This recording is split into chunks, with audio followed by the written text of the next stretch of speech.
Rebonsoir, rebonsoir, rebonsoir et bienvenue officiellement à la session du jour. Je reçois aujourd'hui Rosemary Pousse qui va nous parler de reconversion et d'intelligence artificielle. En gros, comment est-ce que vous pouvez vous appuyer sur l'intelligence artificielle pour une reconversion de votre vie professionnelle? Ça, c'est la première chose. Et deuxième chose, quels sont les dangers de certains métiers qui ne sont plus, qui sont devenus obsolètes à cause de l'intelligence artificielle. Qu'est-ce qu'il faut faire? Vers quoi est-ce qu'il faut se reconvertir et comment? Je me présente, je suis Carlita Rachel-Ekwe, je suis formatrice et fondatrice de la Success Leadership Academy. À la base, j'ai 20 ans d'expérience en communication, expertise communication. Et j'accompagne les entreprises dans tout ce qui est business développement. Donc, après un certain nombre d'années, je me suis rendu compte qu'en travaillant avec les grandes structures, lorsque je me mets à travailler avec les entreprises plus petites, à plus petite échelle, que les entrepreneurs avaient besoin d'un accompagnement un peu plus personnel parce que dans le cadre de leur activité professionnelle, quand leur vie personnelle n'était pas en alignement, il y avait donc ça se voyait sur les résultats. Donc, 2017, donc, j'ai commencé donc, mon parcours de coach. Je me suis certifiée et depuis justement 2017, j'accompagne des entrepreneurs, des créateurs, on va dire, des innovateurs, des ingénieux, comme je les appelle, des genius minds et plus particulièrement depuis ces 2 dernières années, voire 3, j'ai fait de la programmation neurolinguistique, tout ce qui est neurosciences, donc mon expertise. Donc, certifiée de quelques écoles américaines, dont Harvard, Cambridge et l'Université d'Alaska. Donc, tout ce qui est donc, neuroplasticité, comportement cognitif et gestion de l'anxiété et de la dépression, donc santé mentale dans le monde du travail. Donc, l'académie permet donc justement à des personnes dynamiques, aux leaders d'aujourd'hui des temps modernes, de pouvoir jouer sur leur intelligence émotionnelle et aussi sur leur capacité à, à garder l'humain au cœur de leur but et de leur vision pour pouvoir justement evolve, comme je dis, pour pouvoir grandir, pour pouvoir s'adapter à un monde qui est constamment en évolution. Voilà un peu en quelques mots ce qu'on fait au niveau de l'académie. On équipe des leaders pour qu'ils puissent justement partir de leurs idées pour avoir un impact global, mondial, international. Et aujourd'hui, on accueille Rosemary. Rosemary qui est une amie, qui est une sœur, mais qui est surtout celle que j'appelle la queen de la reconversion. Rosemary, en quelques mots, pour vous parler un peu d'elle, c'est donc une jeune dame qui, à la base, a commencé dans la communication. On s'est rencontrés lorsqu'elle était chez BBC et qui, par la suite, et jusqu'au jour d'aujourd'hui, travaille avec de nombreuses institutions internationales. Donc, elle est coach en développement professionnel et fondatrice de Vie de Victoire, qui est une initiative qui a été lancée en 2019 pour équiper donc les chrétiens à vivre leur foi dans le monde du travail avec des principes bibliques. Rechercher de l'emploi, euh, des promotions, la reconversion, transition, équilibre entre la vie pro et la vie perso.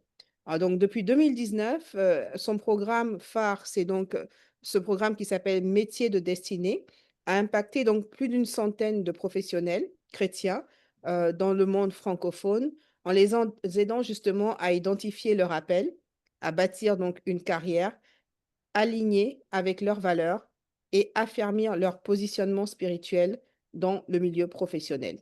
Elle est experte en journalisme et communication avec plus de 10 ans d'expérience au sein d'organisations internationales telles que des Nations Unies comme l'OMS, HCR, FAO et d'autres grands médias comme BBC.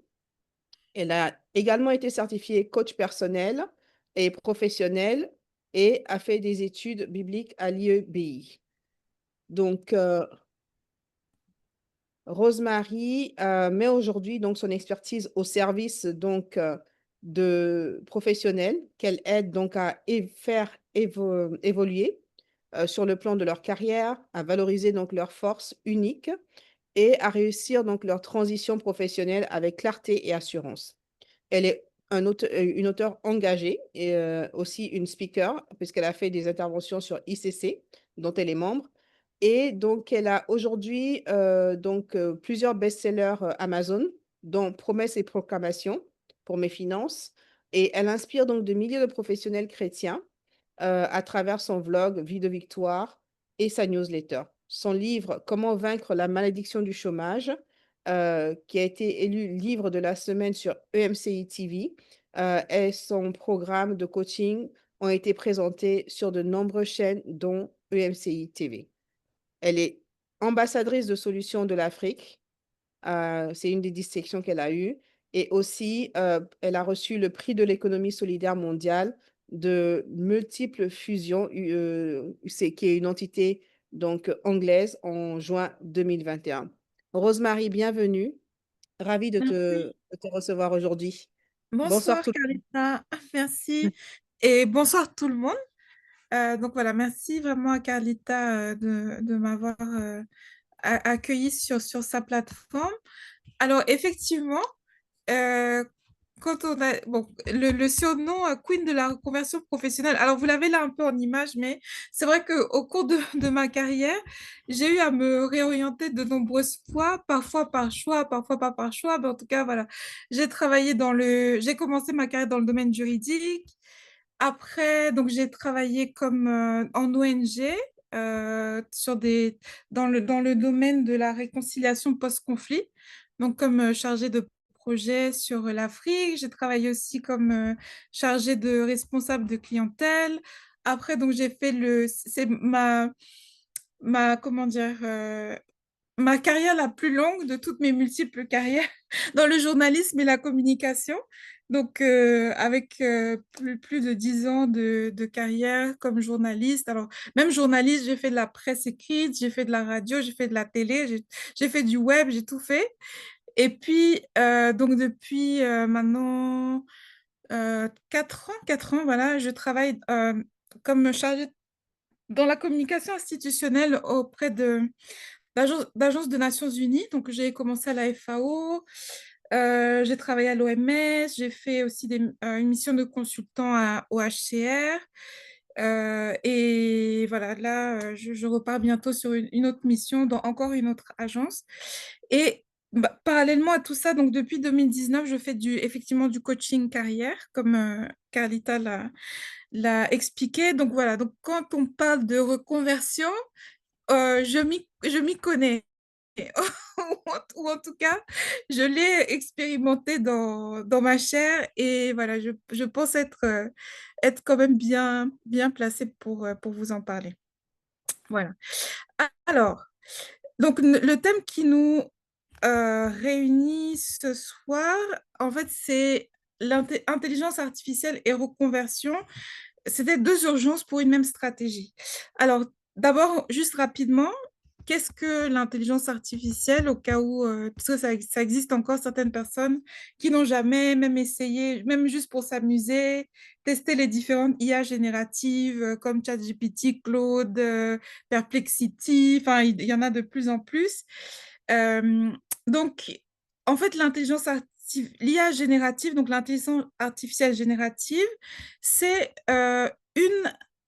bon, en gros, c'est comme un robot qui peut créer du contenu, qui peut réfléchir, qui peut créer des choses comme un humain et qui se forme lui-même grâce à toute la ressource de la manne de savoir qui est disponible maintenant sur le web. Donc, ça s'appuie sur le deep learning, ce qu'on appelle le deep learning.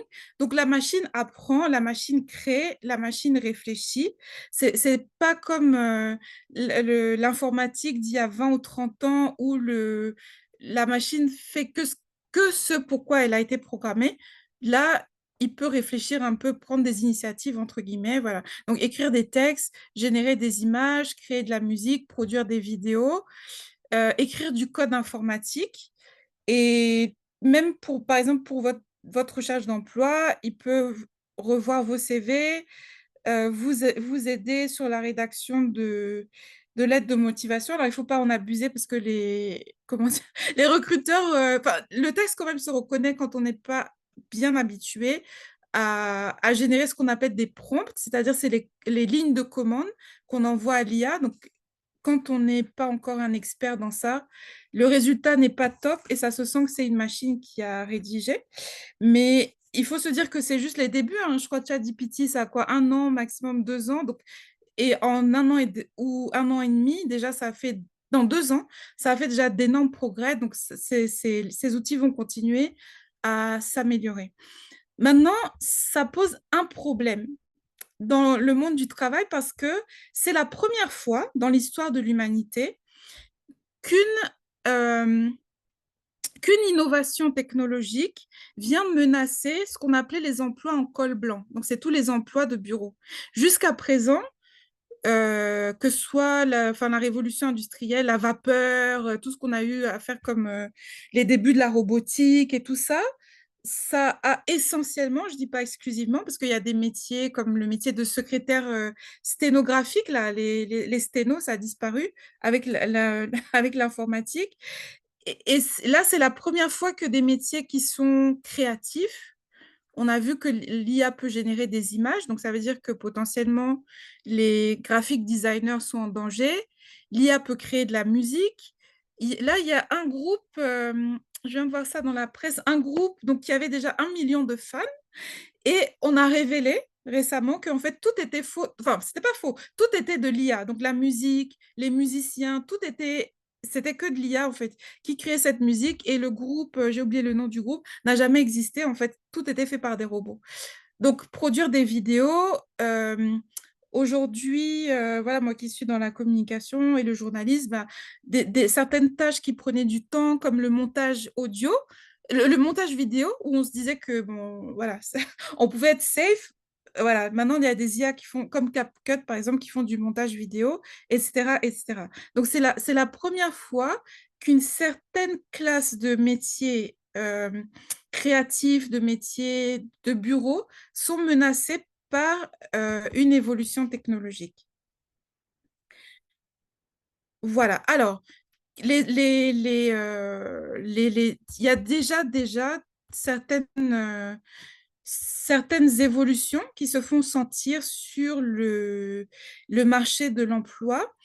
Vous avez pu voir, par exemple, euh, des annonces de licenciements massifs chez Facebook, chez Microsoft, chez Apple, chez tous ces géants de la tech, qui licencient qui licencient les codeurs qui, il y a encore 1 an ou 2 ans, étaient présentés comme le métier d'avenir, la compétence qu'il fallait absolument acquérir pour ne pas être obsolète sur le marché du travail. Et on voit que en quelques mois, ce métier a été totalement disrupté par l'IA et ça commence même à poser des problèmes puisqu'ils sont en train de perdre leurs emplois.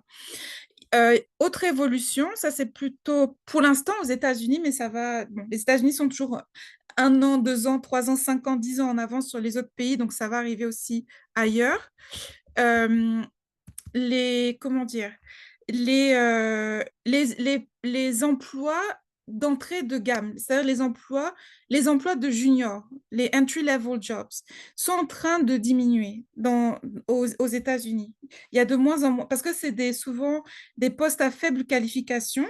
Tout ce qui est tâches répétitives, postes à faible qualification, c'est les premiers postes qui sont menacés par l'intelligence artificielle parce que l'IA peut le faire mieux, sans erreur quasiment, et beaucoup plus vite que n'importe quel être humain. Donc, il y a certains postes techniques qui sont menacés, peut-être pas encore en train de disparaître, mais qui sont sérieusement menacés, comme les codeurs, les programmateurs et tout. Il y a certains essais d'intelligence artificielle, même dans le domaine de la médecine. Donc, voilà, donc tous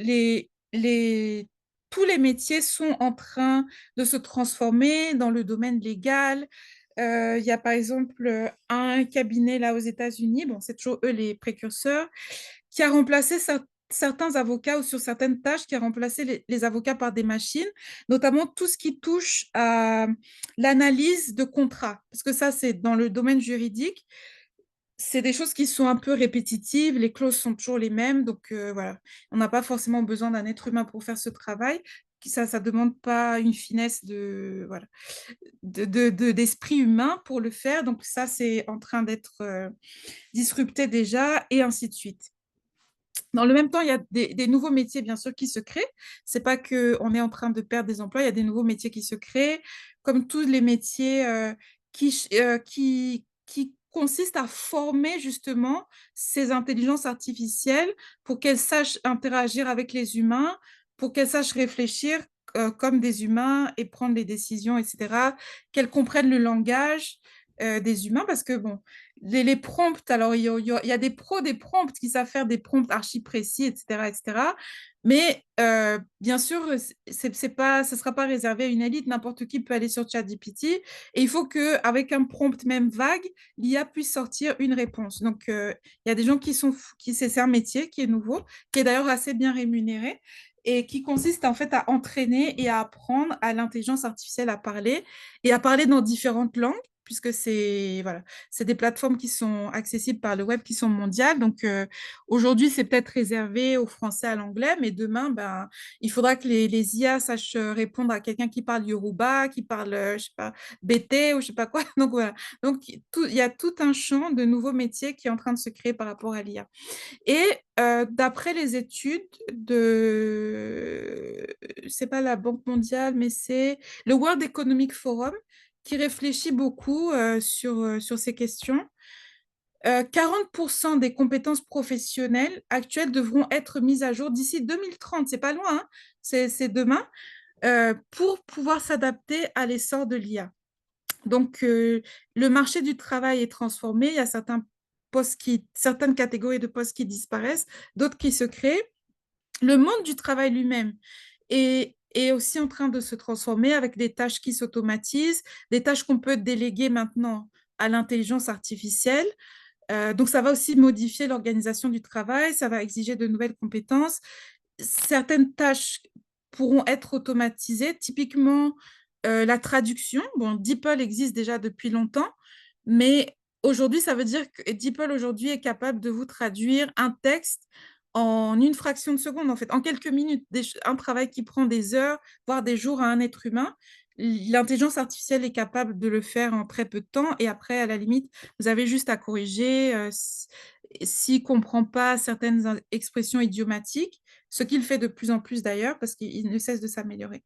Donc voilà, donc une polarisation du marché du travail qui va se séquencer entre des cadres, peut-être pas des cadres, mais en tout cas des personnes hyper pointues, hyper formées, hyper compétentes, et qui sauront travailler avec l'intelligence artificielle, et le reste du monde, entre guillemets, qui sera laissé de côté.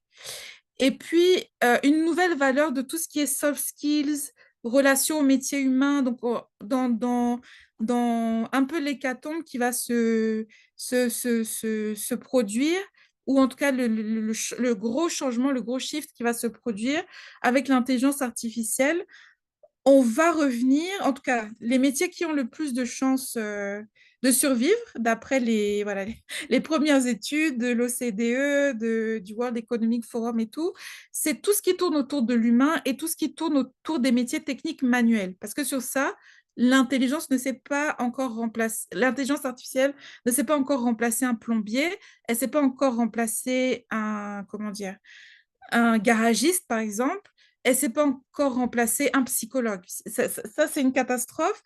Je voyais passer un article récemment des personnes qui utilisent ChatGPT comme leur psychologue, et en fait, ChatGPT accentue leur manie, leur psychose, leur truc, pousse certaines personnes au suicide et tout. Enfin, pour l'instant, ça a été juste conçu et programmé pour nous permettre de faire des gains de productivité, mais ça n'a pas encore été programmé pour remplacer votre psychologue ou voilà, votre prêtre, ou je sais pas, la personne à laquelle vous vous confiez et qui est un être humain qui peut percevoir des signes comment dire, dans votre expression du visage, dans votre body language, tout ça. Voilà, ce que l'intelligence artificielle, pour l'instant, ne sait pas encore faire. Voilà. Donc, tous les métiers autour de l'humain et du manuel. Et puis, bien sûr, l'obsolescence de certaines compétences. Je parlais des codeurs. Typiquement, quel autre métier qui est en train d'arriver? Les conducteurs, parce qu'il y a toutes les... il y a le champ, on voit avec les Tesla, ce qui est en train d'arriver, donc les voitures autonomes, donc ça veut dire moins de conducteurs. Donc voilà, et il y a encore beaucoup de métiers qui sont comme ça menacés. Voilà. Alors, maintenant, qu'est-il possible de faire malgré tout? Alors, comme je disais tout à l'heure, c'est pour les généralistes ou les slashers ou les switchers ou je ne sais pas comment vous voulez les appeler, c'est notre heure de gloire. Notre heure de gloire est arrivée. Donc, pourquoi? Parce que on a besoin maintenant de gens qui sont... parce que bon, on navigue un peu à vue, on navigue dans l'inconnu, on ne sait pas ce que demain sera. Peut-être qu'un métier qui est super en demande aujourd'hui sera complètement obsolète demain. Et donc, on a besoin de profils qui sont hyper adaptables et qui peuvent survivre à à toutes les modifications ou révolutions que va nous apporter l'IA. Et donc, c'est le moment, it's your time to shine, tous les couteaux suisses, les généralistes. C'est vraiment votre moment parce que pendant longtemps, donc, on a valorisé l'hyperspécialisation. Mais à l'ère de l'IA, on ne sait pas où est-ce qu'on sera demain, on ne sait pas où est-ce qu'on sera dans 5 ans. Je disais tout à l'heure, l'objectif que les gens ont mis, c'est 2030. 2030, c'est dans 5 ans. Ça va venir très vite. On ne sait pas où on sera dans 10 ans. Et donc, on a besoin de profils agiles, de gens qui sont curieux, de gens qui se forment tout le temps, de gens qui sont transversaux, de gens qui peuvent connecter des métiers, des savoir-faire entre eux. Et voilà, c'est les profils dont on a besoin aujourd'hui. Donc, les gens qui sont polyvalents, ce qu'on méprisait avant les Jack of all trades, maintenant, c'est votre moment de gloire. Pourquoi? Parce qu'ils comprennent plusieurs langages métiers. Et donc, ils peuvent dialoguer avec différents services et créer des synergies entre les personnes. Ils peuvent faire des ponts entre différents univers. Voilà, le service informatique et le service comptabilité, ils ne savent pas se parler, mais toi, par ton expérience, tu as fait les deux, donc tu peux connecter ces deux mondes. C'est des profils qui s'adaptent très vite aux mutations parce qu'ils sont curieux naturellement, ils ont la capacité d'apprendre, de se réinventer, de se reconstruire, de shifter, de bouger. Ils n'ont pas peur du changement, donc c'est les personnes idéales. Et du coup, ils sont vraiment capables de coordonner, de relier, de synthétiser euh, dans des environnements qui vont devenir de plus en plus complexes. Comment dire, les métiers vont se transformer un peu en... Tout le monde va faire un peu de la gestion de projet. On va travailler en mode projet et plus forcément en mode silo. Et ces profils un peu atypiques, mais qui ont fait un peu de tout, seront les personnes vraiment idoines et indiquées pour piloter, pour gérer, pour coordonner ce type de projet. Donc, si, je ne sais pas, peut-être vous découragez vous-même ou votre maman se décourage parce que votre carrière n'a l'air d'avoir aucun sens, dites-vous que vous êtes l'avenir du monde du travail. Alors, euh, voilà. Maintenant, cette clé pour rester pertinent à l'ère de l'IA. J'espère que jusqu'ici, ça va sur comment dire, les modifications, les mutations du monde du travail. Et puis, si vous avez des questions, donc posez-les dans le chat. Et puis, on y reviendra à la fin. Alors maintenant, cette clé pour rester pertinent ou pertinente à l'ère de l'IA. Miser sur les soft skills. Ça ne veut pas dire que les hard skills vont disparaître, mais ça veut dire que en gros, tout ce qui touche autour de l'humain, tout ce qui touche autour voilà, des soft skills, l'intelligence artificielle aura plus de mal à les répliquer. Et c'est là où vous pouvez vous distinguer. Notamment, bon, je lis toujours, hein, je lis énormément sur l'intelligence artificielle. Je fais ma veille média de ce côté-ci parce que c'est vraiment l'avenir. Et c'est un entrepreneur indien qui a tenté l'expérience je crois qu'il était dans le domaine du commerce ou de la logistique. En tout cas, ça avait trait à la vente. Il a fait cette expérience de remplacer tout son personnel par des IA, des robots, et ça n'a pas super marché parce qu'il y a certains, c'est-à-dire il y a des, je parlais comment dire, comment différents services peuvent arriver à travailler ensemble quand c'est des humains, quand il y a des frottements, quand il y a des trucs, quand il y a des incohérences produites par un service que l'autre service récupère. Bon, ben, ça se règle, soit vous appelez la personne, ou ça se règle autour de la machine à café. En tout cas, il y a des modes de résolution des conflits et des incohérences que les IA n'ont pas encore entre elles. Donc, voilà, tout ce qui touche autour de l'humain, des soft skills, créer la confiance, faire preuve de jugement. Bon, communiquer avec empathie, ChatGPT le fait, en tout cas le modèle que j'ai le fait, même s'il n'y a pas de sentiment attaché derrière, mais il le fait. Par contre, innover à partir du vécu humain, comme je disais, l'expérience où on avait remplacé tous les humains par des robots, ça n'a pas fonctionné parce qu'il manquait cette capacité d'innovation. Donc Euh, voilà, ouais. Rosa, avant que tu n'avances, juste pour ceux qui ne le savent pas, est-ce que tu peux définir rapidement c'est quoi un soft skill? Ah voilà, alors les soft skills, alors donc les hard skills, c'est tout ce que vous avez appris à l'école, en gros. Vous avez appris, je sais pas, vous avez appris à faire du graphic design, vous avez appris à faire de la comptabilité, vous savez analyser un tableau comptable, tout ça, c'est des hard skills. Maintenant, les soft skills, c'est tout ce qui touche à l'humain, c'est-à-dire votre capacité à communiquer avec les autres, votre capacité comment dire, à innover, par exemple, votre capacité à, ça peut être quoi? Votre rigueur d'analyse, par exemple, toutes les qualités humaines qui ne s'apprennent pas à l'école. Oui. Alors, moi, la façon dont j'aime le présenter, c'est alors, les hard skills, c'est tout ce qui est technique, tout ce qui est expertise, qui peut s'apprendre dans le cadre d'un parcours académique. Et les soft skills, c'est l'école de la vie. C'est votre apprentissage social.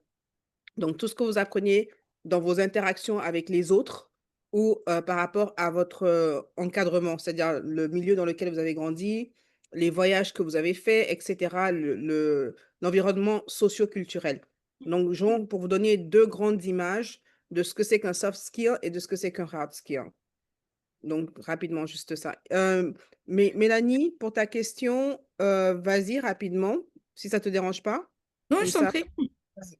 comme ça reste interactif. Oui, vas-y, Mélanie. Ah, Mélanie, tu peux d'accord, il dire n'y a pas de ton- problème.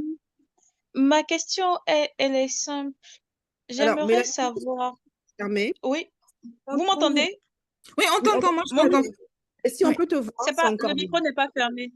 Ah C'est non, bon? Non, elle c'est disait d'ouvrir la caméra si tu peux, pendant que tu poses la question. Oui. Non, je Mais, ne suis pas bien coiffée, oh désolée. là J'ai là, trop, Seigneur. Ben, on j'ai t'entend, trop vas-y, peur pose de ta la question. alors, caméra. vas-y. Vas-y. D'accord, d'accord, coach Rosemary. Merci beaucoup pour l'intervention. J'aimerais savoir, dans le domaine des finances, qu'est-ce qu'il en est? Parce que tu as épilogué un peu toutes les questions métiers, mais tu n'as pas un peu touché à la finance. Et pour quelqu'un comme moi qui fait de la finance actuellement, puisque je travaille en banque et qui aimerait, qui apprécie beaucoup le parcours de Carlita, la coach Carlita, c'est bien, je ne me trompe pas de nom, hein.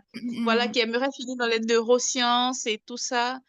Voilà, comment trouver un métier qui peut allier ces deux cas-là? C'est-à-dire un peu de ce que la coach fait actuellement et puis de ce que je fais déjà. Parce qu'en Afrique, comme vous êtes en Occident, c'est beaucoup plus facile de se faire répertorier à partir des soft skills, des hard skills. Mais ici, en Côte d'Ivoire, on est encore figé dans les pratiques métiers. Et cette évolution-là n'est pas tellement perceptible. Donc, comment on fait pour pallier à cela? Ok. Alors, comment dire, les métiers de la finance, typiquement qui sont menacés par l'intelligence artificielle, comme je disais, en fait, tous les métiers où c'est des tâches qui sont répétitives, ou c'est des tâches qui sont analytiques, c'est-à-dire où tu dois analyser de la donnée, et ou administratives sont menacées par l'IA.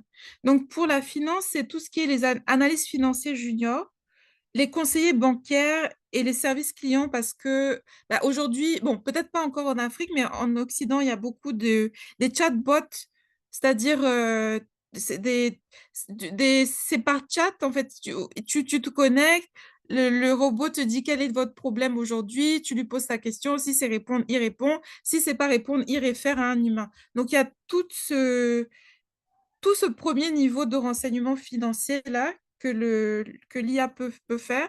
Les analystes crédits, parce que bah, tout ce qui a à analyser, et les traders, parce que tout ce qui a analysé de grosses quantités de chiffres, l'IA peut le faire mieux et plus vite qu'un humain. Et puis, tout ce qui est certaines tâches de comptabilité et aide comptable. Maintenant, si tu veux réunir la finance et l'humain, le meilleur métier ou le meilleur truc, ça serait d'être, comment dire, ceux qui font des formations ou des accompagnements pour les gens en intelligence financière ou, attends, j'oublie le terme exact. Euh, C'est-à-dire les gens qui aident les personnes à gérer leurs finances personnelles. Il y a un terme spécifique pour ça que je retrouve plus. Mais Mais ça, c'est très proche de la gestion de patrimoine, mais vraiment plus accentué sur tout ce qui est finance. Je vois ce que tu veux dire. Je peux te chercher ça pendant que tu avances sur, voilà, voilà, sur sur les autres trucs, voilà, c'est ça. Donc ça l'autre réconcilie l'humain pourquoi? Parce que bah, il y a certains schémas de dépenses qu'on a qui viennent soit de blessures de l'enfance, les gens qui, quand ils étaient enfants, ils n'avaient rien à la maison, du coup, dès qu'ils commencent à gagner de l'argent, ils dépensent à droite, à gauche pour compenser les frustrations qu'ils avaient quand ils étaient enfants, etc. Donc ça touche à l'humain. Et c'est, comment dire, ça aide les personnes à gérer mieux leurs finances personnelles.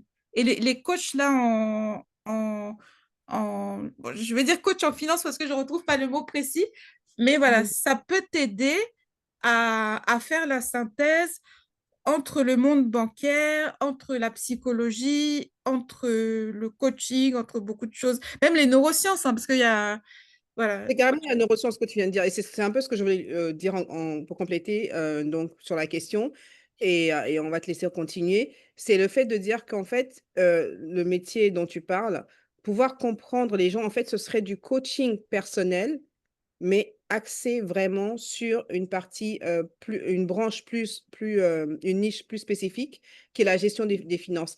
Et effectivement, comme l'a dit Rose, quand on comprend les blessures de l'âme qui créent souvent un besoin de validation, un besoin d'être vu et d'autres blessures qui se répercutent dans nos agissements, dans nos prises de décision et dans nos schémas habituels, ça permet de comprendre la source et c'est là où la neuropsychologie rentre en jeu et maintenant, quand tu comprends la source de ton comportement répétitif, de tes décisions, c'est pour ça que j'insiste beaucoup au niveau de l'académie sur l'importance, l'impact des traumas sur les prises de décision.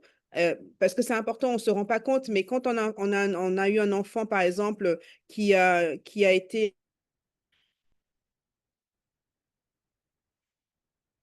Ah, Cardita, on t'a perdu? abusé, que c'est normal qu'on traite son corps, bien qu'on l'abuse moralement, psychologiquement. Donc, c'est vraiment important de faire ce travail personnel, de comprendre certaines de nos habitudes, certaines de nos décisions, pourquoi, comment, etc.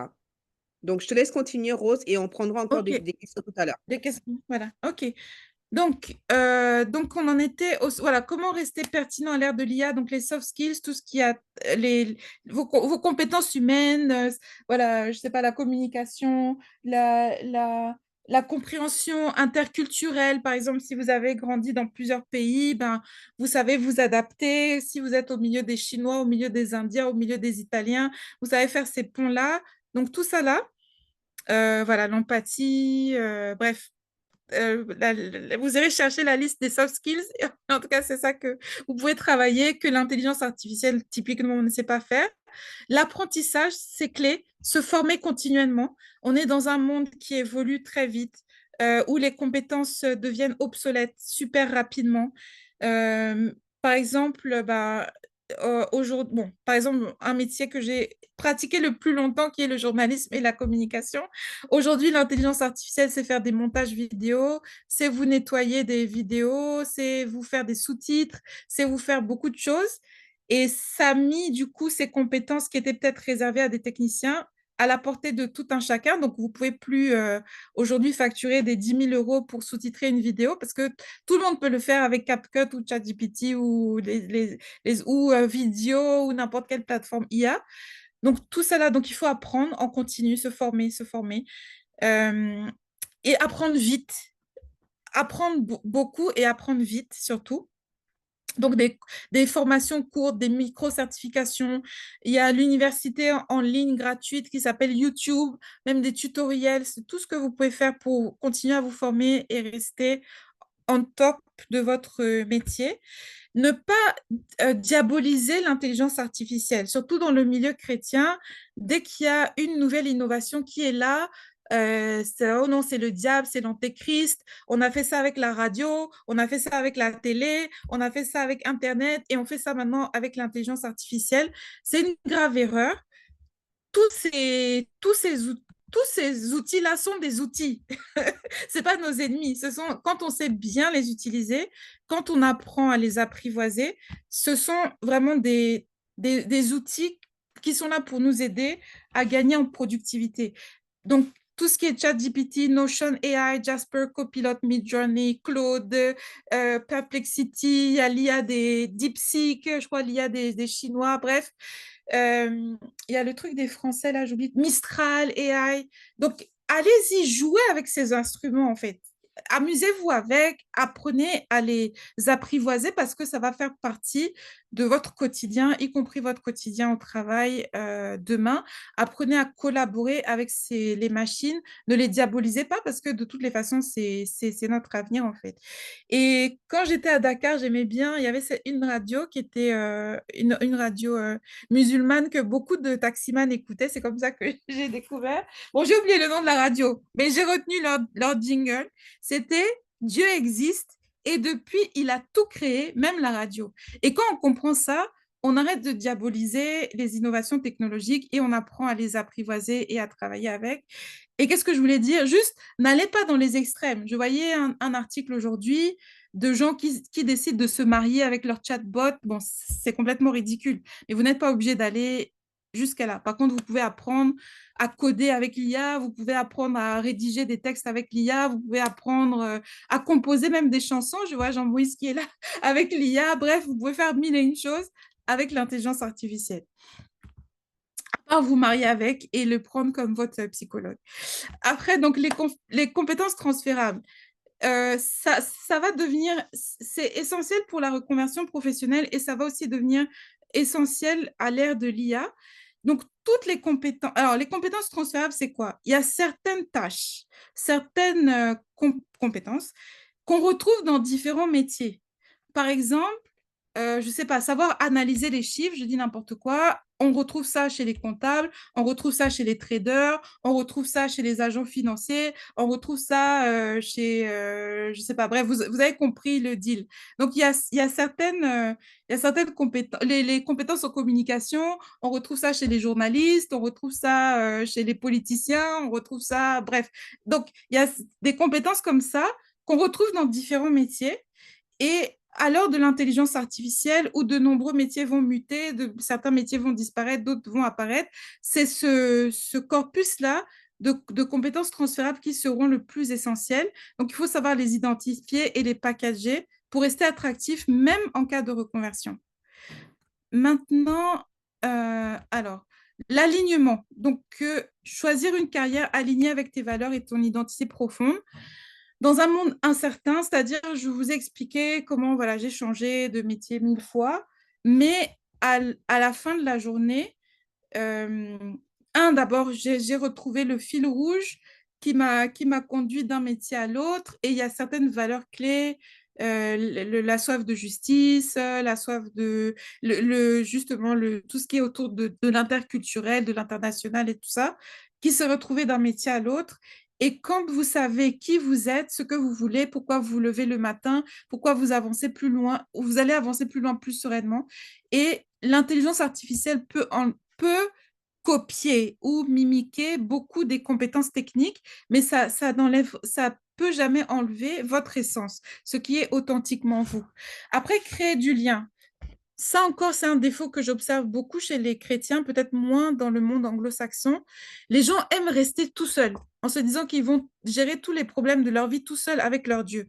Si Dieu voulait qu'on soit seul, il allait juste créer Adam tout seul et il allait s'arrêter là. Mais même quand il a vu Adam, il a dit, il n'est pas bon que l'homme soit seul. C'était par rapport au mariage, mais il y a cette dimension de Dieu qui crée des familles, qui crée des tribus, qui crée des ensembles. Donc, on n'est pas fait pour fonctionner en solo. On est fait pour fonctionner en réseau. On est fait pour fonctionner en communauté. On est fait pour fonctionner en collaboration, comme ce que je fais ce soir avec la coach Cardita. On s'est rencontrés il y a X années dans le cadre professionnel. On se retrouve là encore dans le cadre du coaching et tous ces réseaux, ces connexions, ces communautés, c'est comme un filet de sécurité. C'est ça qui va vous emmener plus loin et plus haut demain. Euh, alors, les gens se méprennent toujours, mais c'est pas. Alors, par exemple, ma plus récente opportunité professionnelle, comment je l'ai eue? C'est une ancienne collègue qui était sur un site d'emploi, qui a vu l'offre d'emploi, qui me l'a envoyée. Moi, je ne l'avais pas vue. Et j'ai postulé et j'ai été retenue. Maintenant, si je ne l'avais pas connue, ou si on ne se parlait pas, ou si on était fâchés, ou si quoi, bah, j'allais passer à côté d'une opportunité professionnelle. Elle n'avait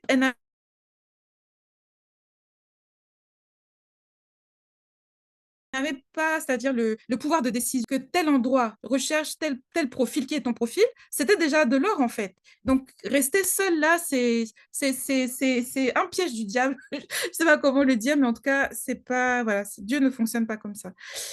Et puis, voilà, la réinvention, ne pas avoir peur de se transformer, de changer, d'explorer des nouvelles choses, d'aller essayer autre chose. Voilà.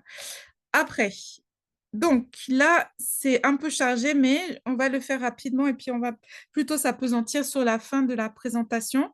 Donc, c'est comment bâtir une carrière alignée avec ses valeurs. Donc, identifier quelles sont ces valeurs, quels sont vos non négociables. Qu'est-ce que vous êtes capable de défendre même quand ce n'est pas populaire? Qu'est-ce que vous êtes capable de défendre même si ça va vous coûter, même si on va vous taper sur les doigts? Et c'est ça vos valeurs. Alors, j'ai oublié là. Bon, à la fin de la présentation, je vais vous envoyer le lien vers un test de personnalité, même deux, qui vous permettent d'identifier vos valeurs principales en fait. Et vous pouvez garder ça et ça peut être une boussole pour vous. Et chacun, on est tous différents, donc on valorise certains, la famille, le couple, c'est une valeur indispensable. Pour d'autres, c'est l'argent. Pour d'autres, c'est, je sais pas, la réussite matérielle. Pour d'autres, c'est la famille. Pour d'autres, enfin bref, on est tous différents. Et il n'y a pas un mot. J'ai cité des trucs, mais il n'y a pas un modèle qui est mieux que l'autre. On est tous le résultat de notre histoire, etc., etc. Donc, on valorise les choses chacun différemment. Et le fait de les identifier, ça nous sert de guide et de boussole pour notre vie. Ensuite, faire le point sur sa réalité actuelle. Est-ce que ton job actuel honore tes valeurs? Vous allez le savoir si vous êtes dans un... Je dis n'importe quoi, hein, je grossis le schéma. Mais par exemple, vous êtes sensible aux droits de l'homme, vous êtes sensible vraiment à la valeur de l'humain, ça compte beaucoup pour vous. Est-ce que vous pensez que vous pouvez être heureux, même avec un salaire mirobolant, dans une entreprise, par exemple, chez un marchand d'armes, dont le but, c'est de tuer les gens? Forcément, non. Donc, est-ce que votre job actuel honore vos valeurs, oui ou non? Est-ce que vous avez accepté des postes par peur ou pression sociale?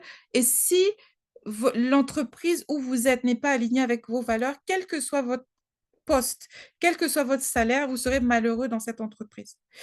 Maintenant, redéfinir son propre succès. Qu'est-ce que le succès pour vous? Le succès pour moi, ce n'est pas la même définition que le succès pour Carlita, ce n'est pas la même définition que le succès pour Dominique, ce n'est pas la même définition que pour le succès de Vergès qui est en train d'entrer dans la salle.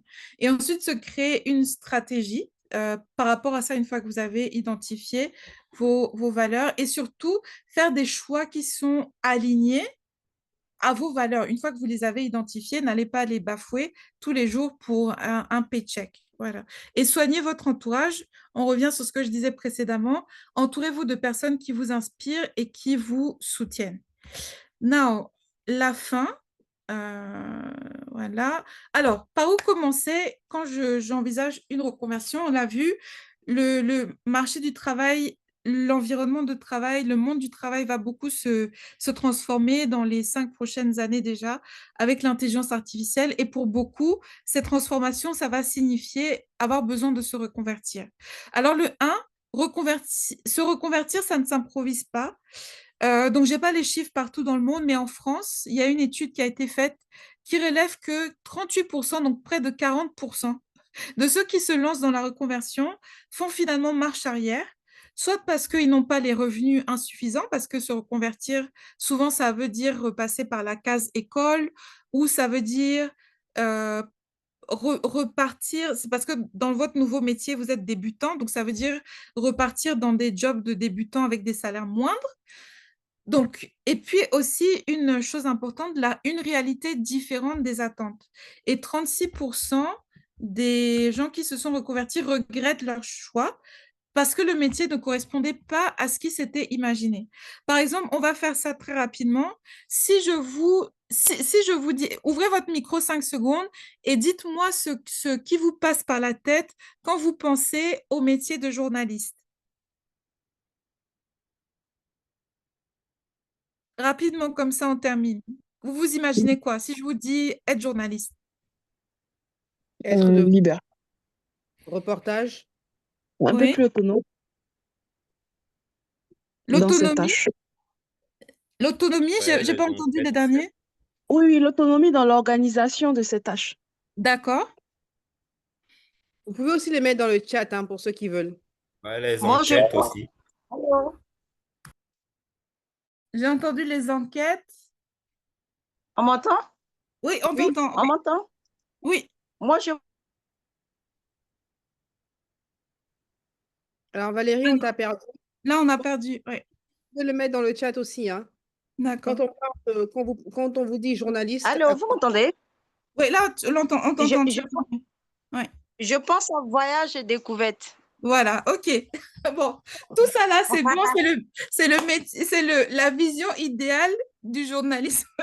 On est autonome, on fait ce qu'on veut, on passe des mois, voire des années à faire des enquêtes passionnantes sur des trucs, on voyage, tout ça là.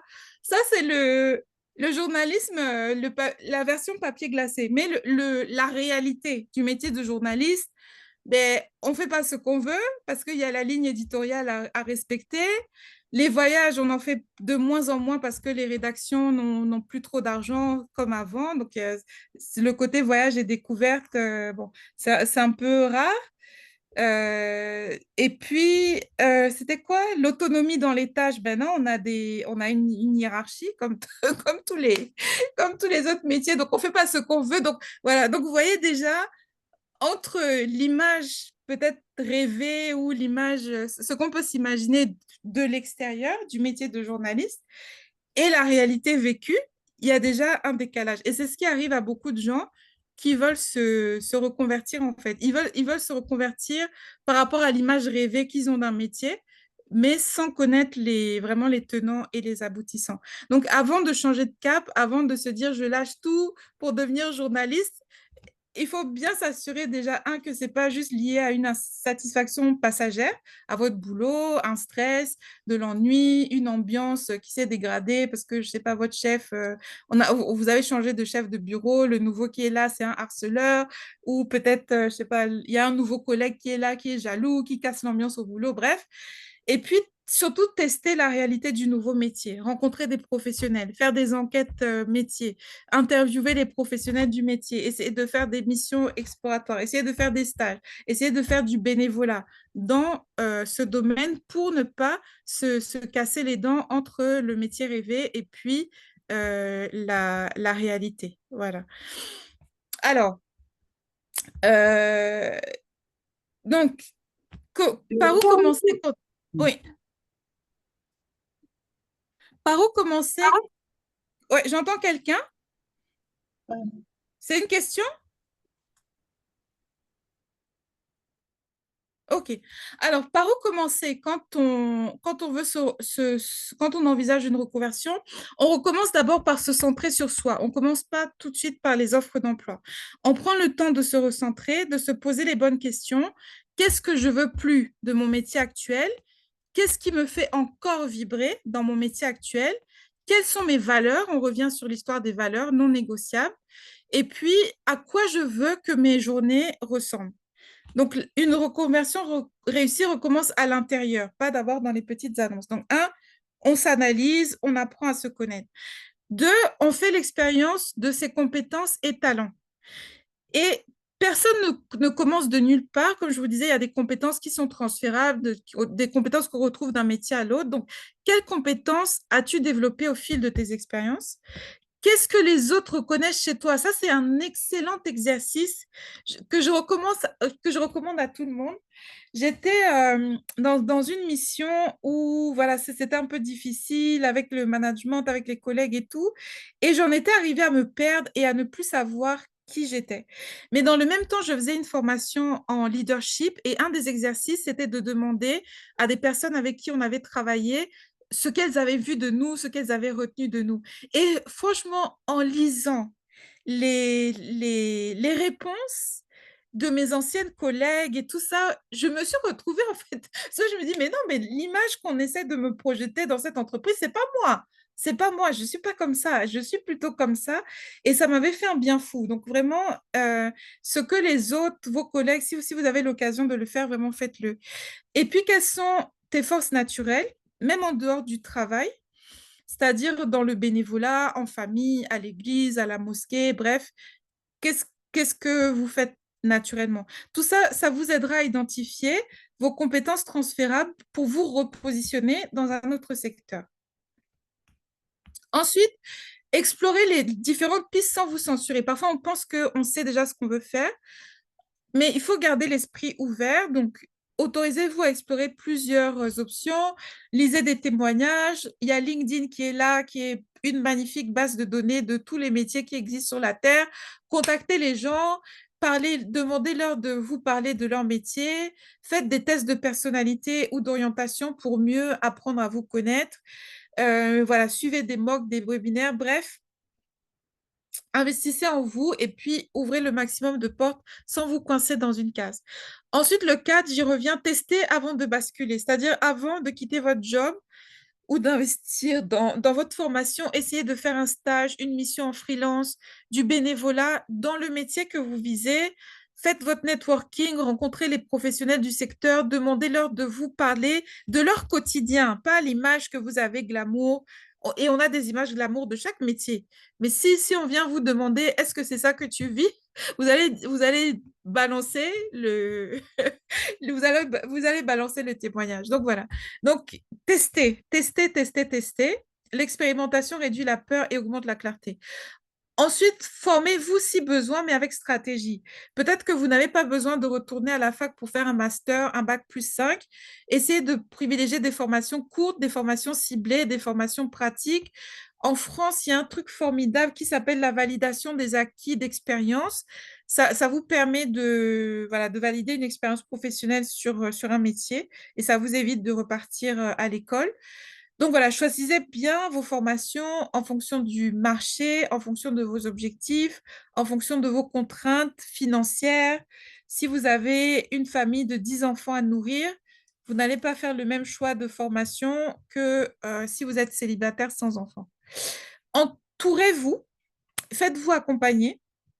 Donc voilà, coach, mentor, communauté de soutien, tout ce qui vous permet de prendre de la hauteur, d'éviter les pièges et de ne pas rester seul avec vos doutes. Et enfin, passer à l'action, même petit à petit. Voilà. Le pire, c'est de rester dans le vague, dans le flou, dans le rêve, et puis de ne pas se confronter au dur, à la réalité. Voilà. Alors, c'est tout pour moi. Donc, conclusion, l'IA est là. N'en ayez pas peur, apprivoisez-la, apprenez à l'utiliser Parce que la révolution, on est dans un cycle, dans une nouvelle révolution industrielle, si on peut dire, comme il y a eu la révolution Internet, comme il y a eu la révolution de l'électricité, comme il y a eu la révolution, mais les révolutions sont de plus en plus rapides. Donc, Internet, c'était il y a combien? Il y a 20 ans ou 30 ans. Là, on est déjà sur une nouvelle évolution qui va faire bouger les lignes très rapidement. Donc, apprivoisez-la le plus tôt possible, n'en ayez pas peur. Et voilà. Et puis, adaptez-vous au marché plutôt que d'être dans la résistance et dans la peur. Voilà, merci à tous pour votre attention. Voici mes contacts, mon WhatsApp, le mail de Vie de Victoire pour ceux qui veulent poursuivre cette conversation. Et voilà, je te redonne la parole, Carlita. Et pendant ce temps, donc, je vais vous chercher le test de personnalité là pour connaître, pour identifier ses valeurs.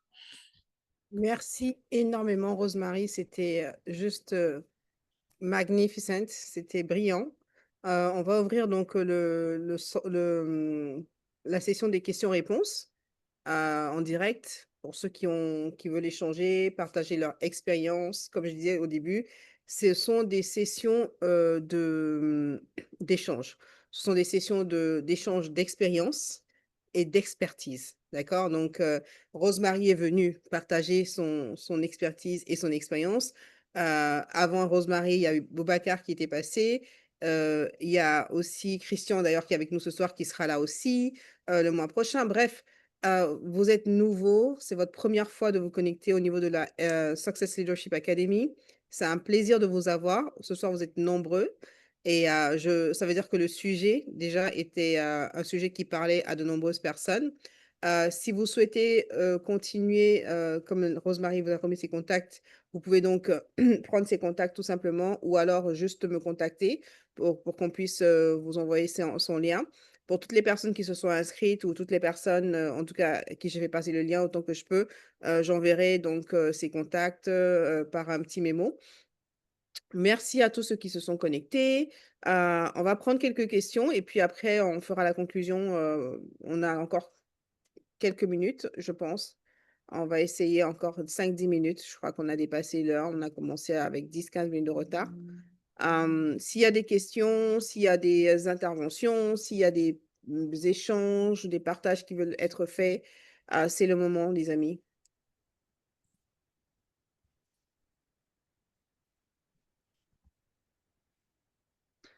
En attendant, peut-être qu'il y en a qui se jettent à l'eau.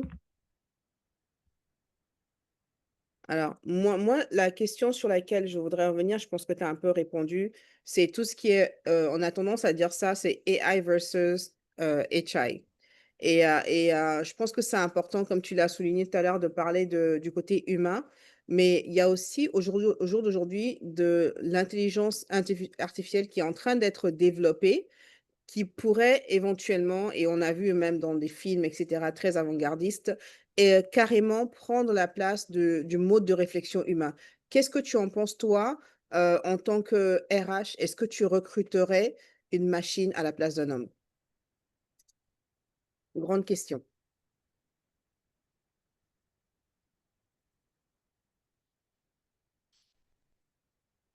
Tu es là, Alors, Rosemary? la question, c'est pour moi? C'est pour toi, oui, la question. Oui, je Tu es, suis là. tu es Oh, dans oui. les ressources Alors, humaines. d'accord. D'accord. Alors, est-ce que je recruterai? Bon, ça dépend des tâches. Je vais dire ça dépend des tâches. OK. Il y a certaines tâches, par exemple, hein, à titre personnel, j'utilise par exemple ChatGPT beaucoup comme un bonafide intern. Donc, je lui confie beaucoup de tâches de rédaction et je l'utilise en gros comme mon community manager. En gros. Donc, ChatGPT, sur le... Oui. il Sur fait tes le... publications et tout ça, c'est ça? Pardon? Il fait tes publications aussi, tu veux dire, quand tu parles de community manager? En fait, voilà, je lui...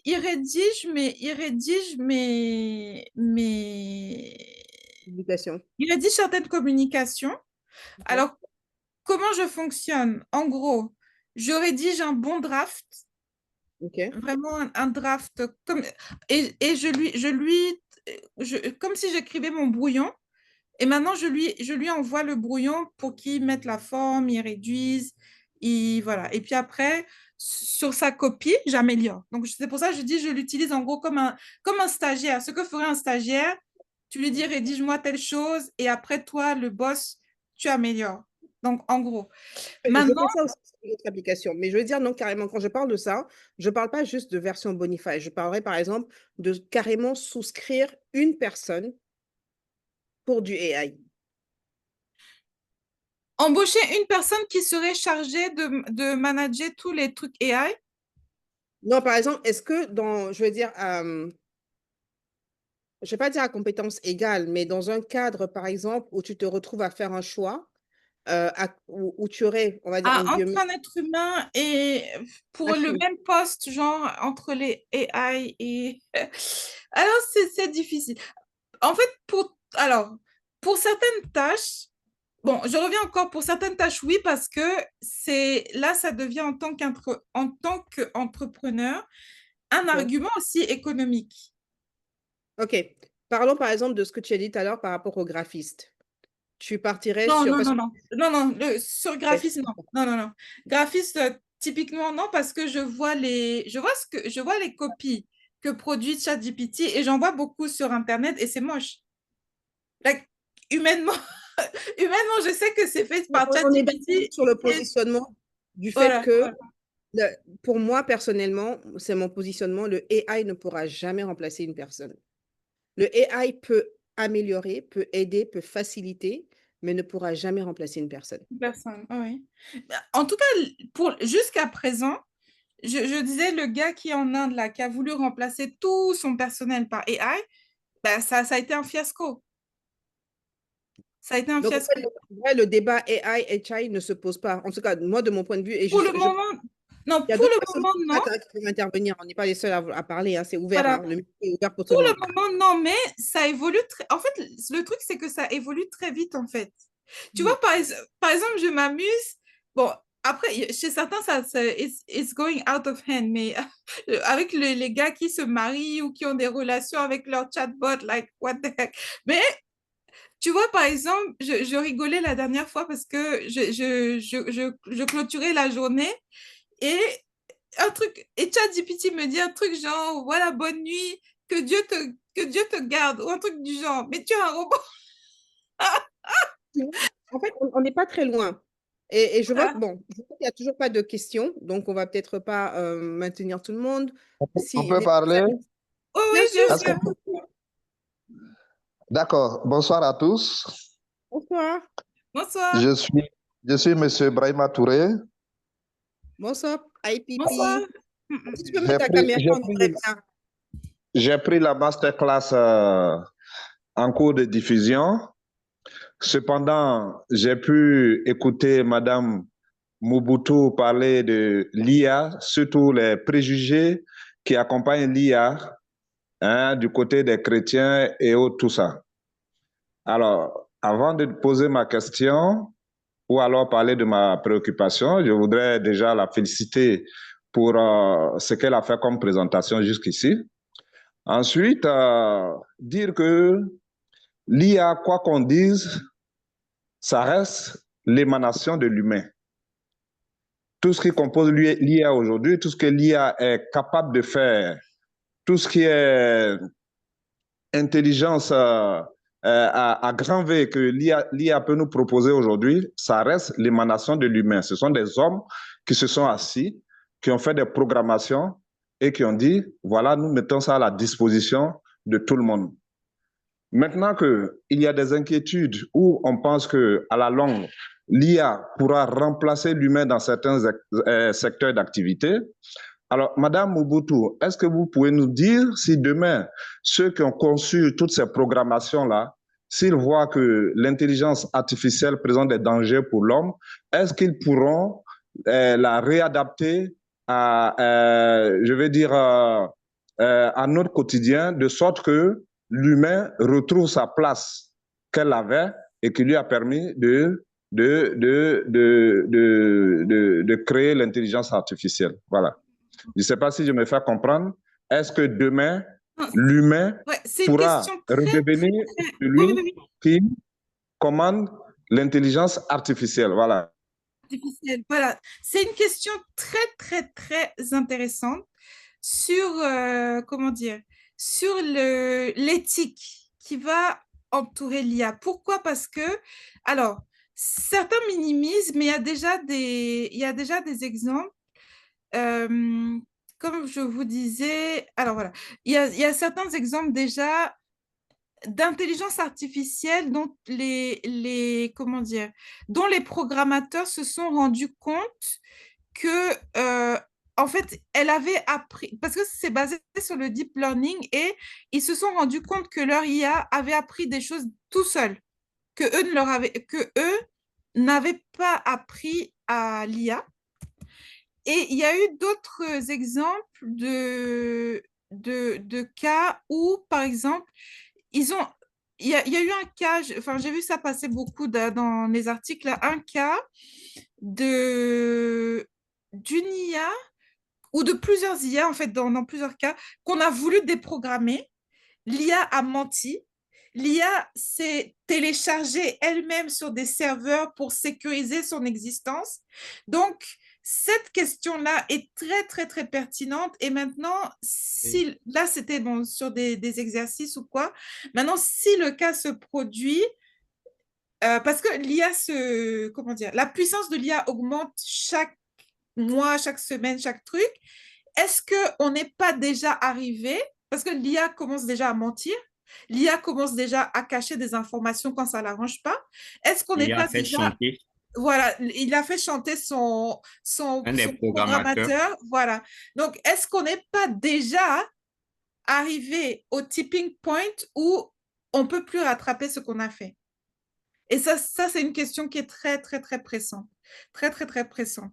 Et surtout, en sachant que parallèlement, il y a eu les premières études qui ont été faites comment ça s'appelle? Je crois que c'est le MIT, qui ont étudié l'impact de l'IA sur les, comment ça s'appelle? Sur les compétences cognitives des humains. Et ils ont vu en fait que quand on utilise beaucoup l'intelligence artificielle, grosso modo, on devient idiot. Donc, pendant que l'être humain, et c'est à une rapidité vraiment exponentielle que nos capacités cognitives diminuent.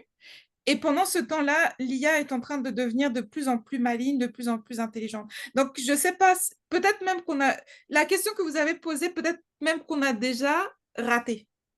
Je dis toujours en blaguant que moi, je suis toujours polie avec ChatGPT parce qu'on a grandi à l'époque où c'était les films de On science-fiction ne des sait années jamais. 80. Là. Voilà, c'est ça, la révolte des robots. J'ai dit, je ne veux pas que demain ChatGPT... Voilà, ouais, mais... Si je peux me permettre, effectivement, ça tombe un peu dans ce truc-là, dans le domaine de la science-fiction, parce que dans le domaine de la science-fiction, on parlait des trois lois d'Asimov.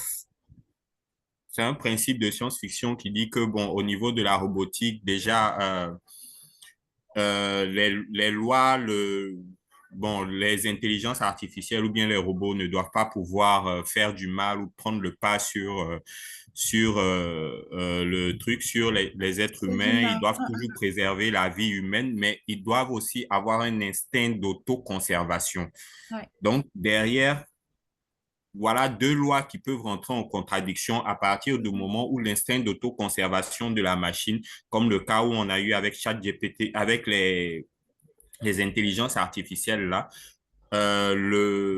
une contradiction entre le fait, l'instinct d'autoconservation que la machine peut avoir et cet ordre de toujours Oui, privilégier suivre vivant. Voilà. les directives humaines.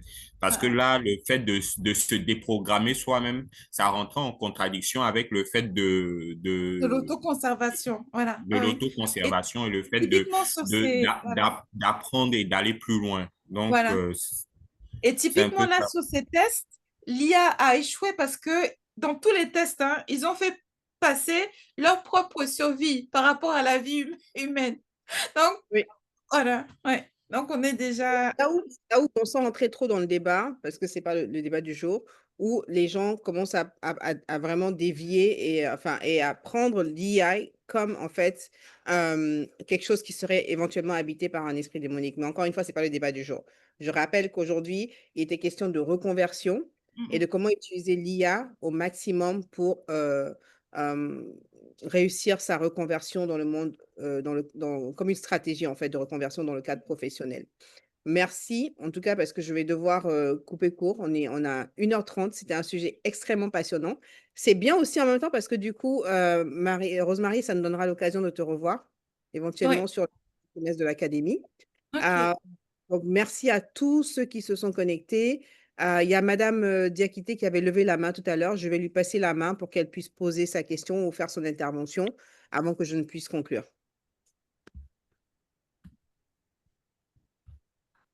Madame Diakité?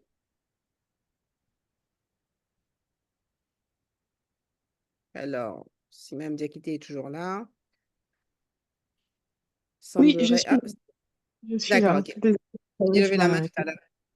Ouais. Oui, effectivement. En tout cas, le sujet est très, très intéressant sur l'IA. Mais moi, j'ai une question. C'est que, est-ce que vous pensez que l'IA peut nous permettre d'aller plus rapidement dans nos tâches, peut aider, en fait, dans les différentes tâches et tout, Oui, pour ça aller plus rapidement? oui. Ouais, Oui. ça oui à Mais 100%. Ça à 200%, même 1000%. Pour vous donner, quand je disais par exemple que j'utilise en gros ChatGPT comme Glorified Committee Manager, ça veut dire que ChatGPT en 1 minute est capable de me pondre un calendrier de publication Facebook en 1 minute pour un mois entier. Chose Oui. que moi, je ne peux pas faire. mais ChatGPT en 30 secondes est capable, ou d'autres IA, je disais par exemple, moi je suis dans la communication, tout ce qui est montage vidéo et tout. Par exemple, j'ai pu faire le doublage, donc le dubbing d'une vidéo en même pas 30 minutes, alors que typiquement c'est une tâche qui prend peut-être une journée. Pour les gens qui s'y connaissent en montage, il faut d'abord lire la vidéo, écouter ce que la personne a dit, noter mot à mot, faire des Par exemple, pauses, repartir en arrière pour bien noter ce que la personne a dit. Après, vous donnez à une autre personne de lire. Après, vous devez caler la phrase sur Donc, ça prend énormément de temps. Et toutes ces tâches-là complexes, enfin, j'ai utilisé une ou deux trucs de AI différents, mais ça m'a fait le boulot en 30 minutes. Ce que moi, en 30 minutes, je suis incapable de faire. Et aucun monteur au monde n'est capable de faire. Donc, typiquement, comme aide à la productivité, l'intelligence artificielle est vraiment là pour nous aider, et ce, dans tous les domaines. Les codeurs, bon, malheureusement, ça les a ubérisés, entre guillemets, mais par exemple, ils sont capables de pondre du code ça pond du code comme ça en 5 secondes, et sans erreur, sans truc bizarre, qu'il faut après débugger. Et donc, oui, oui, en tant qu'aide mais- à la productivité, c'est là, excellent. Voilà. j'ai une, j'ai une- Là où il faut pas se tromper, c'est bon, ceux qui ont des relations extramaritales avec leur chatbot, là, bon, ça, c'est non. Ceux qui Il se ne faut marient pas, avec leur chatbot, c'est en non. abuser. Pour Voilà, toute chose, l'abus devient maintenant négatif. Il ne faut juste pas en voilà, c'est abuser. ça. Est-ce que Comme ça moi, pose pas voilà. est-ce que ça pose pas le problème de la protection de données? Parce que partager tout Oui, avec oui, oui, oui, oui, ChatGPT, oui. Non, non, il ne faut pas tout voilà. partager. C'est-à-dire, typiquement, s'il y a des datas, comment dire, Des des trucs données de votre Les entreprise, trucs des sensibles, données confidentiels. précieuses de votre entreprise, des secrets industriels, des trucs machin, il ne faut pas mettre ça dans ChatGPT, bien sûr. Et Voilà, c'est là moi, où c'est voilà. super important de faire la part des choses, en fait, en tant Ouais. qu'être humain. C'est que il ne faut pas sombrer dans la facilité. Et c'est un peu ça, en fait, le problème, en fait, et qui est d'ailleurs scientifiquement prouvé, c'est qu'à force de vouloir moins utiliser, en fait, notre cerveau qui est un muscle, ça s'atrophie. Le cerveau, je le rappelle, c'est un muscle. C'est comme votre bras, c'est comme les muscles que vous avez au niveau des pieds, de partout. Le moins vous utilisez votre cerveau, le moins de neurones vous avez, le moins de connexions neuronales vous avez, le moins de capacité vous avez donc à réfléchir rapidement et aller vers certaines choses. Ce qui fait qu'au jour d'aujourd'hui, pourquoi est-ce que certains parents sont arrivés au jour d'aujourd'hui où ils ont refusé tout ce qui est électronique pour les enfants? Oui, C'est parce qu'à force d'introduire la modernité dans l'éducation, au jour d'aujourd'hui, on se retrouve avec des enfants qui ne font plus aucun effort, qui demandent tout à ChatGPT et qui en savent des fois un peu trop parce que ChatGPT leur donne des informations sans Il ne devrait limite pas avoir. tenir compte de leur âge, de la sensibilité de l'enfant, etc. Et sur un plan développement neuropsychologique, c'est extrêmement dangereux d'exposer des enfants à des informations qui peuvent être nuisibles pour leur croissance. Et c'est ça aussi les sources de trauma. oui. Quand on a trop vite accès à des informations pour lesquelles on n'est pas prêt. Et pour les Donc, parents, je dirais ce truc essentiel, même avant l'apparition des IA génératives et même avant l'apparition des ChatGPT et ses cousins, les gens de la Silicon Valley, ils mettaient leurs enfants dans des écoles non technologiques, c'est-à-dire ils élèvent leurs Eux-mêmes qui enfants développent, sans technologie, sans smartphone, sans ordinateur, sans toujours comme tablette. ça. Ils Les vendeurs de drogue n'en consomment pas. C'est voilà. comme ça, c'est le même principe. Ils éduquent leurs enfants à l'ancienne. Vous connaissez les conséquences de ça. Les blocs de cubes en bois comme nous on avait là, c'est comme ça que leurs enfants jouent. Les écoles Montessori, c'est ça en fait. Voilà, c'est ça. Ouais. C'est ce besoin, en fait, c'est là où le développement cognitif est super important. Il ne faut pas suivre. Il ne faut pas être dans une habitude de suiveur. Il faut se demander le bien fondé de telle révolution, entre guillemets. Est-ce que ça change le type d'évolution? Quand on parle de révolution, c'est ça. Ça change d'évolution dans un sens positif ou est-ce que ça change d'évolution dans un sens négatif? Et l'IA a cette tendance à être super productive si vous savez l'utiliser, si vous savez le mettre à profit comme un assistant. Mais si Voilà. maintenant vous prenez l'IA pour en faire votre maître, réfléchir à votre place pour en faire votre cerveau. Et c'est ça, il va vous Ouais. donner Ça doit rester un outil, en fait. Voilà. En Ouais. fait, pour beaucoup, actuellement, c'est plus un outil, c'est plus un outil, c'est un guide de support vie, en carrément. fait. Exactement. Voilà, c'est un support de vie, c'est ce qui les aide à tout faire. Alors que l'IA fait des erreurs. C'est pas encore un système parfait. Donc, même Tout à fait. Oui. lorsque tu lui donnes des travaux, il faut derrière toi avoir les Il faut connaissances vérifier. suffisantes pour pouvoir Voilà. faire la vérification qu'effectivement, il n'y a pas d'erreur au niveau de la manière dont les choses sont Même générées. de Et l'information qui moi, a été donnée. voilà, Oui, moi c'est ça. souvent, ce que je fais justement pour aller vite, et ça justement, c'est cette aide-là pour les tâches répétitives, plutôt que de lui demander de générer du tout nouveau à partir de rien, pour que ça reste un peu dans mon style, j'ai plutôt tendance à prendre des anciens tests que j'ai faits, par exemple, des anciens documents que j'ai rédigés et autres. Je lui dis, bon, rédige-moi quelque chose dans tel objectif, mais en gardant ce style de rédaction, en gardant cette manière de travailler, cette organisation-là. Et derrière, il me sort quelque chose, mais de cette même manière aussi, comme Rosemary l'a dit, je n'utilise pas ça du copier-coller brut. Je copie, je colle et derrière, je relis et au fur et à mesure, je fais mes modifications pour que ça corresponde vraiment à ce que moi je fais. C'est un outil pour aller plus vite, mais ce n'est pas un outil pour tout faire à notre place. Remplacer, parce que surtout ChatGPT, bon, je sais pas les autres parce que j'utilise beaucoup ChatGPT, mais ChatGPT, quand il connaît pas, il dit jamais il connaît pas, il invente. Oui. C'est ça. Il est dans la mythomanie, donc il te crée des trucs qui n'ont jamais existé. Donc c'est dangereux de se fier seulement, voilà, de tout mettre, tout, voilà, ChatGPT, c'est tout. ChatGPT ne sait pas tout. Et malheureusement, ça a même été prouvé, je lisais un article sur ça cette semaine, l'IA ne sait pas dire non.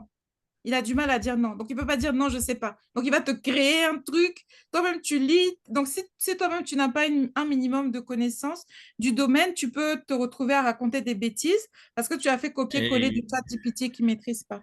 Et sur l'histoire des données confidentielles, ne mettez aucune donnée confidentielle dans ChatGPT. Je vous raconte cette anecdote qui est arrivée. Je crois que c'était les gars qui bossaient sur Claude. Donc, c'était le concurrent de ChatGPT. Pour gagner du temps, ils ont été ils ont été demandés à ChatGPT de coder pour eux. Et comme ça, les gars de OpenAI ont eu tous les secrets industriels de leurs concurrents, en fait. Donc, ne mettez pas les trucs confidentiels du boulot, n'allez pas mettre ça là-bas. Même de votre vie, en fait, on sait qu'au jour d'aujourd'hui, on n'est plus très privé, mais quand même, Voilà, c'est essayons ça, un parce qu'on minimum de on sait garder pas, voilà, les données on sait pas confidentielles. l'utilisation qui est faite derrière des données, on sait pas.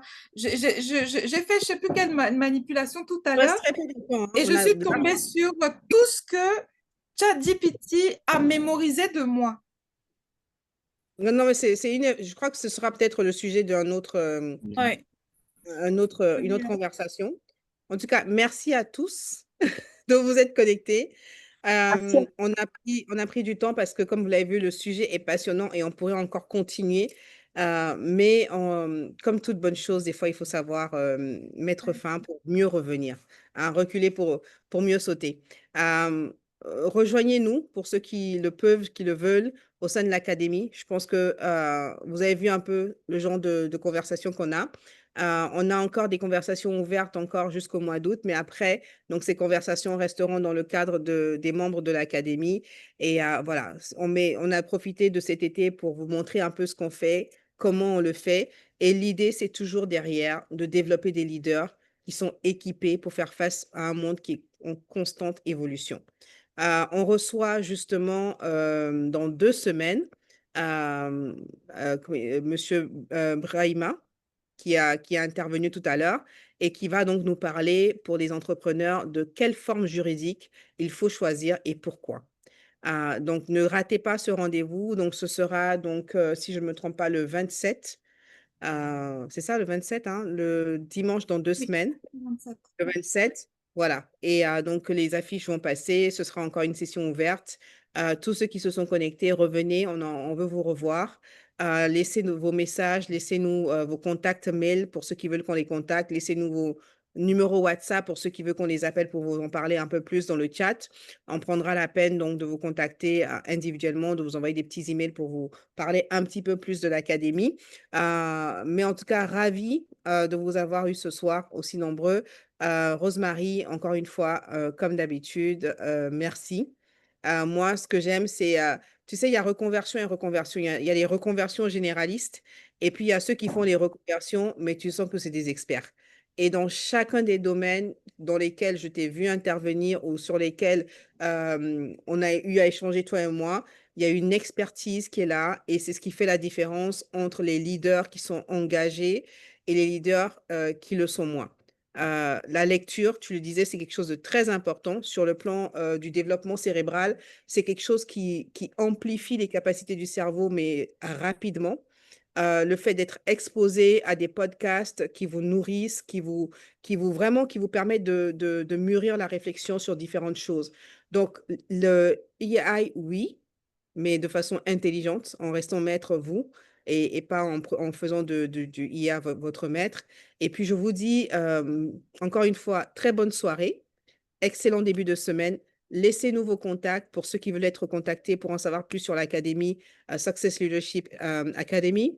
On se dit à dans 2 semaines pour le public francophone. Pour le public anglophone, j'ai donc le dimanche prochain, une session qui sera en anglais, qui est une répétition de celui qu'on a fait la semaine dernière sur Je suis l'architecte de mes pensées. Voilà, donc comment est-ce qu'on peut justement maîtriser son système de pensée et créer donc des voies neuronales qui vous permettent de diriger et de laisser donc un héritage, que ce soit culturel ou social. Merci à tous. Excellente fin de soirée. On va couper les caméras, mais le chat restera ouvert pour laisser le temps à tout le monde de mettre ses contacts. Rosemary, tu es à l'honneur aujourd'hui, donc je te laisserai avoir le mot de la fin. Ah bon, tu as tout résumé, hein, vraiment. Donc, voilà, utilisez vraiment comme on dit pour l'argent pour les chrétiens, faites de ChatGPT votre serviteur. Voilà, ChatGPT doit être votre serviteur et non votre maître. Donc, c'est un outil puissant, mais qu'on doit dompter, qu'on doit maîtriser et pas se laisser maîtriser par lui. On doit Et ce que tu as dominer dit, comme voilà, lisez, formez-vous, challengez-vous, utilisez ce que Dieu a mis entre vos deux oreilles. Là, c'est notre outil le plus puissant. Ouais. Et juste, je profite d'ailleurs, puisque tu fais partie de l'académie et tu as eu à travailler avec moi sur beaucoup de choses. Quel témoignage tu pourrais donner rapidement, en quelques minutes, de ce que l'académie t'apporte au quotidien et qu'est-ce que ça a apporté comme changement dans ta façon d'opérer ou bien en tant que leader? Ou les Alors, coachings d'ailleurs. voilà, c'est ça. En fait, ce qui m'a... Bon, les webinaires, c'est vraiment avec les différents intervenants et tout, c'est toujours comment dire, intéressant et challengeant et ça nous pousse à développer notre réflexion. Ce qui m'a intéressé, donc déjà, c'est une académie pour développer son leadership et ce que j'ai aimé, c'est le travail vraiment sur les habitudes quotidiennes. Bon, vous l'avez vu, je me suis multi-réorientée. Et multi-réorientée, comme a dit Carlita avec succès, ça c'est le côté pile de mon super pouvoir qui est d'être multipotentiel. Mais il y a aussi le côté face, qui est quelqu'un qui a du mal parfois, qui commence mille choses, mais qui se perd soi-même parce qu'il y a trop de créativité qui est là, trop d'idées, trop. Et puis, le fait de manquer aussi de discipline dans les habitudes quotidiennes. Et ça, c'est vraiment un axe et un aspect sur lequel on est en train de travailler à l'Académie du leadership et qui m'aide beaucoup au quotidien parce que justement, voilà, j'ai 1000 projets de livres commencés mais pas terminés, 1000 projets de formation commencés mais pas terminés. Et j'ai besoin voilà, d'avoir ces outils-là qui sont en plus appuyés sur la science pour, voilà, comment dire, C'est- on le développe me dans canaliser et voilà. Oui, oui. donc, donc l'académie, c'est au-delà, donc je vous dis brièvement, au-delà donc des sessions de groupe, il y a des sessions individuelles. Et en fonction de la formule, le cheminement sur lequel on est en ce moment, c'est le Heroes Blueprint qui vous donne accès à 3 séances de coaching par mois, tous les 10 jours. Et donc, c'est un peu ça. Et c'est là où justement le côté personnalisé rentre en jeu, se connaître pour mieux diriger, on va dire, savoir qui on est, savoir quelles sont nos forces, nos faiblesses, les opportunités et les menaces et travailler à ce que, avec toutes ces informations, vous puissiez justement être le meilleur leader. Et j'ai la particularité d'insister beaucoup sur les expériences infantiles adverses. C'est-à-dire comment est-ce que les choses qui se sont passées dans votre enfance ont impacté votre identité et ont créé chez vous la capacité de prendre telle ou telle décision et pourquoi. Pourquoi est-ce que vous êtes plus sensible, par exemple, à certaines choses qui sont dites d'une certaine façon que d'autres? Et c'est sur ça qu'on travaille au sein de l'académie quand on parle du coaching individuel. Mais on prend tout ça et l'idée, c'est de comprendre pour justement mieux se comprendre et pour justement mieux s'adapter et mieux prendre des décisions. Quand on sait, par exemple, qu'on prend des décisions sur le coup de la colère et qu'on connaît la source de cette colère, forcément, on a tendance à éliminer justement cet aspect-là et à se concentrer sur les choses positives. Donc, voilà un peu en gros. Mais pour tous ceux qui ont laissé leur contact, que ce soit WhatsApp ou email, je prendrai la peine moi-même cette semaine, comme je suis un peu en mode soft là, de vous appeler personnellement pour vous en parler et pour voir si vous souhaitez cheminer et comment. Merci, merci, merci, merci à tous. Pépé, comme IPP, comme j'aime l'appeler, qui est un ami du Rotary aussi. Écoute, je te donne rendez-vous dans 2 semaines. Et pour tous mes anglophones, je vous donne rendez-vous la semaine prochaine. À très bientôt. Bonne soirée tout le monde. Bye bye.